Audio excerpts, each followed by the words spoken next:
You had to have ability, and you had to have certain prestige to go to that institution where Gamaliel taught. Brought up in the city of what? Tarsus, sat at the feet of Gamaliel, taught according to the perfect manner of the law of the fathers, and was zealous toward whom? Zealous toward God. Zealous toward God. A zealous is one who's sold out. A zealot is one who is committed to his cause, sold out. Saul was such a man, sir. First of all, born in a great family, a wonderful family, a family of prestige and dignity in the community. Born in a city that was very influential. Then educated at the finest, at the feet, and that means, presence, so forth. The reason they say feet is because people sit on the floor when the teacher taught. The teacher sits a little bit elevated above the people, and they would sit at his feet. That's why it's from an Oriental point of view perfectly and beautifully accurate. And he was zealous toward God. He was committed, sir. He was absolutely sold out. Did he believe he was correct? Right? Sure did. He was a zealot for it. He was committed, sir. He just absolutely knew that he knew that he knew that he knew he was right. How proud his parents must have been the day he got his Ph.D. from the university of which Gamaliel was the shining star. How they must have stuck out their chest and said, boy, our son finally brought credit to our name.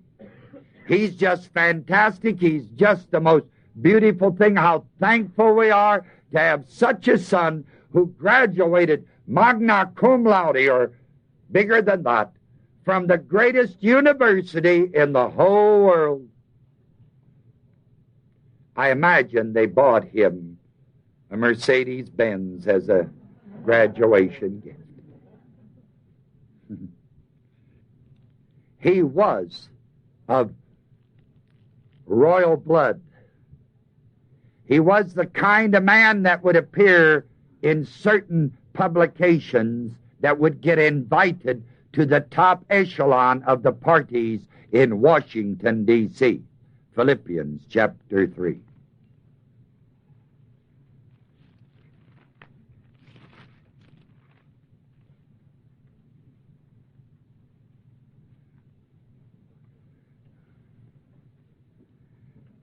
I'd like to read you verse 4. Though I might have confidence in the what? If any other man thinketh that he have whereof he might trust in the flesh, I have what? More. I've got even more. Verse 5, here it is. The blue blood pedigree. Circumcised the what? Of the stock of Israel. Of the tribe of whom? Boy, all top brass, man. A Hebrew of the Hebrews. As touching the law, a Pharisee. Verse 6. Concerning zeal, persecuting the church, touching the righteousness which is in the law, I was what? Blameless. Ladies and gentlemen, no man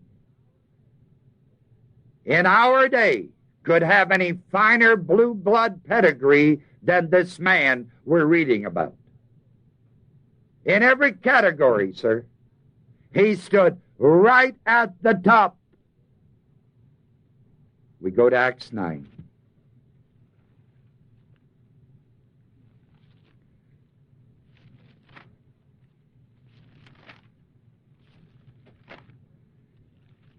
When they stoned Stephen, as we read, he was present. It was he who had consented unto his death. And a man of his age, as a young man, perhaps just 30 or a little over, having arrived at this position,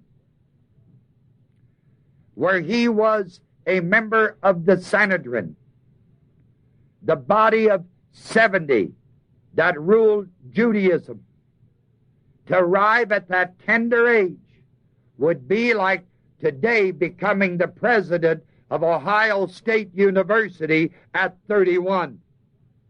That would be quite a doing. Or at any other major university in our nation. Here was a young man. He had all the credentials, had everything that the world could give, and he had made his mark. I believe he was a member of the Sanhedrin, because we read that he consented unto his what? And that word is voted for. He voted for it. He was in favor of it.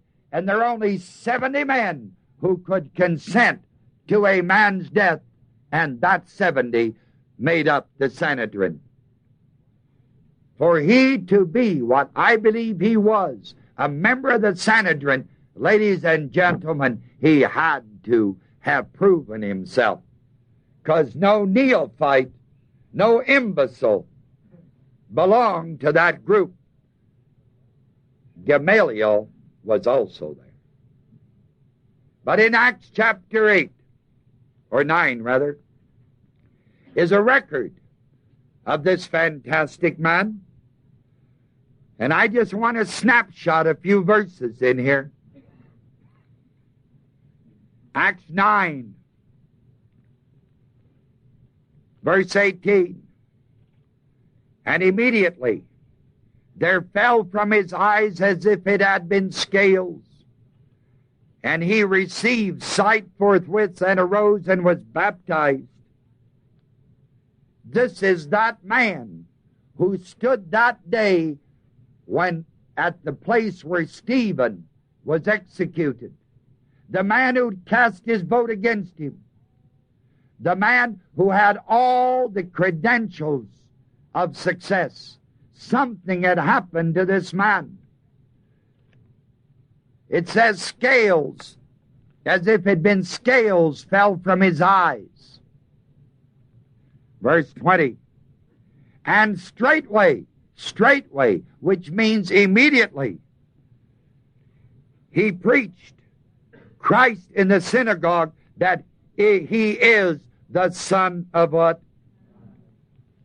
And verse 22, but Saul increased the more in strength, and he confounded the Jews which dwelt at Damascus, proving that this is the very Christ. Proving this is the very Christ.